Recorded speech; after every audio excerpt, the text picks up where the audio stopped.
I'm on my way to Florida right now with 3 kids in the car for spring break. I drive all night and just listen to the fan over and over again. I am so unbelievably.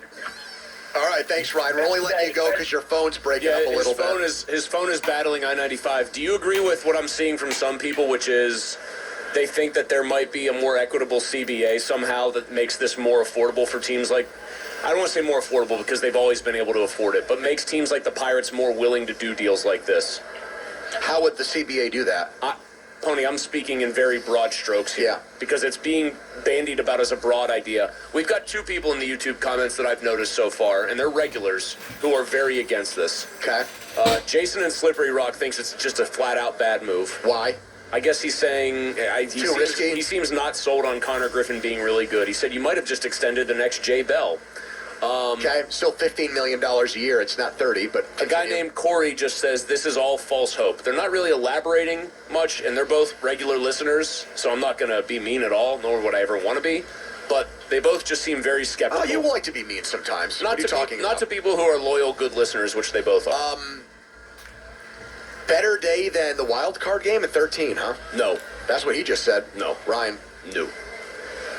I could understand why, though, people might say it. If you didn't watch a World Series victory, I get why the idea that the team is now operating like just about every other team does. Like the Brewers are in a smaller market. They had Chiriot signed like this kind of deal. They just signed their other shortstop to like an $80 million deal. He's not the kind of prospect Griffin is, but he's good. Here's another one. I know that this didn't exactly bear fruit for them. The Reds love Joey Votto, signed him to a 10-year, $220 million deal. Like the Pirates lagged behind with the A's and with probably what the Rays maybe. Wander Franco was obviously a disaster deal that they signed and then nullified. But they weren't with the times as far as doing anything even remotely like this, and this is them finally starting to catch up with even other small market teams. Here's Jay-Z next. Hello, Jay-Z. It's actually JV, but from Penn sorry. I'm just as excited as Mazeroski's home run. I think it's the greatest thing. I'm 74 in a month, and it gives me my lifetime with at least a decent shortstop. I think it's a great move. I think he's going to be tremendous. Sir, I respect the fact that you've been a Pirates fan for so long and you have an undying love for your team. You just said that this ranks up there with a man hitting a Game 7 home run to beat the Yankees, the only such home run in baseball history. A ninth inning home run, bottom of the ninth, to win a series in a Game 7. And you said signing a 19-year-old shortstop actually compares to that? Absolutely. What? This guy's got it all in front of him, and I think it shows with the other signings they're going offensive, and he's going to have a great defense. And I think he's got some speed and power, and I fit in. Yes, I hear all of that, but Bill Mazeroski beat the Yankees with a walk-off home run. You lived through that. The greatest sports moment in Pittsburgh history, and you're comparing a contract signed by a kid you've never seen play Major League Baseball to that? Yeah, and Franco's touchdown, too. I'll put it right with it. All right, thank you, JB. Are we being put on there, or do you think that older gentleman actually believes that? I think he believes it. Who am I to trample on his happiness? He won't be here for 9 years, is Corey's take. Pony's saying it's like a day to be celebrated. He is wrong. I guess Corey's big thing that he is citing is that it's like the A-Rod deal in Texas where he ended up with the Yankees not long after he signed it. Yeah, but think about it this way, Corey. If you don't think he's going to see out the contract, okay, fine, reasonable take. He doesn't play all 9 years here. If he doesn't sign an extension, 6 years is really, let's say 4 years. All right, let's say it's not 9 years. Instead, it's 7. That's 3 more years of Konnor Griffin. They got 3 more years of Konnor Griffin, however you slice it, no matter how bitterly cynical and skeptical you are. That's what this deal did. So, yes, I'm going to celebrate that. Am I going to be like JB and say it's up there with the Maz home run? Baseball. I didn't even see that home run, and I'm saying, no, that's ridiculous. I would wonder if there's going to be a no trade clause in here, like where he cannot be dealt by them. What do you mean? Like to prevent them if they think like 4 years in, he's not playing as, we want to try to cut bait. Well, why would Griffin want that? Well, I guess he could, to like pick where he went. Yeah, I guess he could do that. Yeah, that'd be a negotiating chip.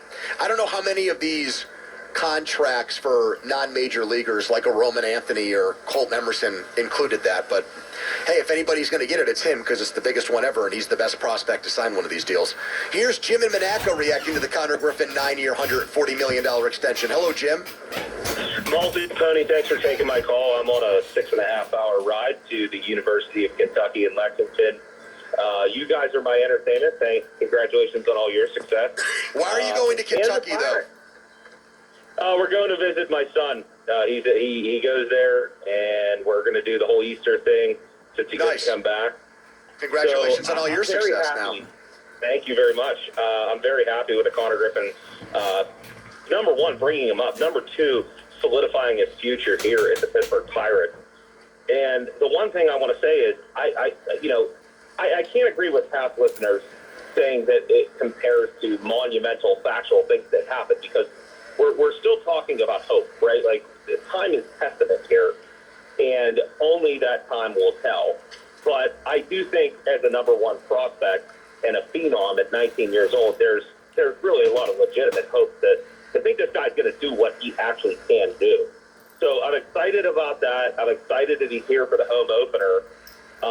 But what I have a question for you. Go ahead. There is a gentleman on the coaching staff of the Pirates, Gene Lamont. He is a special assignment coach. Yes. And that is part of the reason why I thought, what does he do? And can he help Ozuna? I think Ozuna's progressive.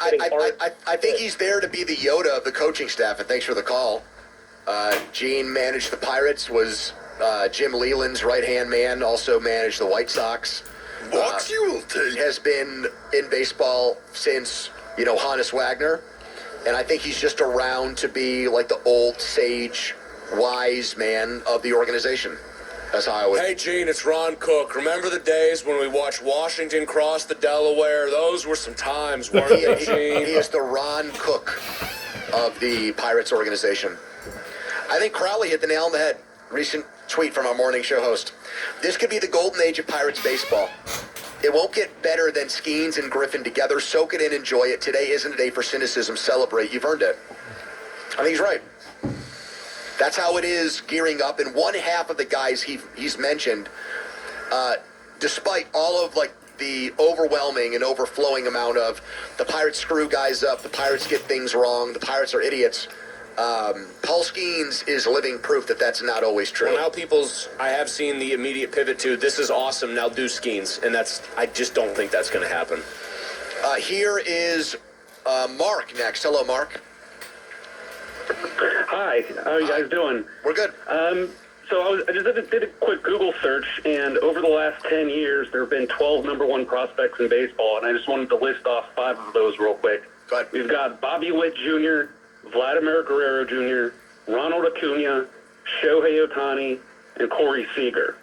I would say that the chances of us signing a caliber of that player on the open market is 0. Yep. And the chances of Connor Griffin becoming one of those players is not 0. It's above 20%. Well, it is with Ohtani, but with the other guys, yes, it isn't with Ohtani, but it is fair for the other guys for sure.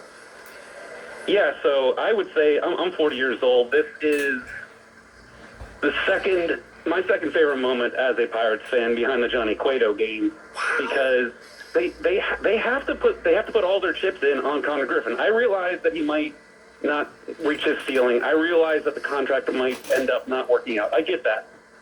But they have to put all their chips in on Connor Griffin, because they will never, ever be able to get a guy like this on the open market. The window is now with Paul Skeens and Connor Griffin. They have to give it a shot. So I would just say that I'm absolutely thrilled that they're giving it a shot. They're behaving like a team that's trying to win baseball games. That's all I can say. I mean, they are behaving like a team. I hope it's not all you can say. We've got another hour and a half to do. Nope, that really was it. By the way, Bechtold texted me, said if he does a chugging contest for $100, it will be his first beer. He's never had more than half of a beer. No, I think that the main complaint, if you were to boil down people's frustrations with the Pirates in one sentence, it was prior to a lot of the stuff that's happened recently. They don't seem like they're trying to win. They don't act like a team that's trying to win. They have now made a bunch of moves, this being by far the most significant one, that suggest they are operating like an organization that is trying to win baseball games. In fact, I ripped their heads off and said, urgency. You all talk from the owner on down about this urgent need to win, and then you do nothing to actually back it up. That was last year. That was even the year before I said that, too, because it was Bob Nutting on repeat a couple of years, and Ben Cherington doing the same sleepy, voiced thing. Yeah, we really have an urgent need to win, yeah. This is finally the capstone of an off-season where it has looked like they are trying to put their money where their mouth is and really back that statement up. I don't know. You can be cynical about what's to come in a decade or whatever. God only knows. Connor Griffin was in, like, middle school a decade ago. He was 9. He was in 4th grade. No pubic hair. Why would you say something like that? That's the first thing I think of is when you haven't hit puberty yet. I think somebody laughed at one of the other teams. You don't think it was a big deal, like, when you were in 5th or 6th grade, and, like, I remember when Scott Spinella walked in and he had pubes, and we're like, oh my God, what is this? None of us have these yet. But it didn't happen in school for you? No. All right, pretend like it didn't. Fine. That's okay. No, I can't say. Pretend like when somebody got armpit hair in pubes, it wasn't like a big deal. I think armpit hair the guys maybe. group. I think armpit hair is like maybe. Oh wow, he's got armpit hair. I don't think anybody else was doing any of that other stuff. Anyway, a lot of stuff can happen between now and whenever people are worried about how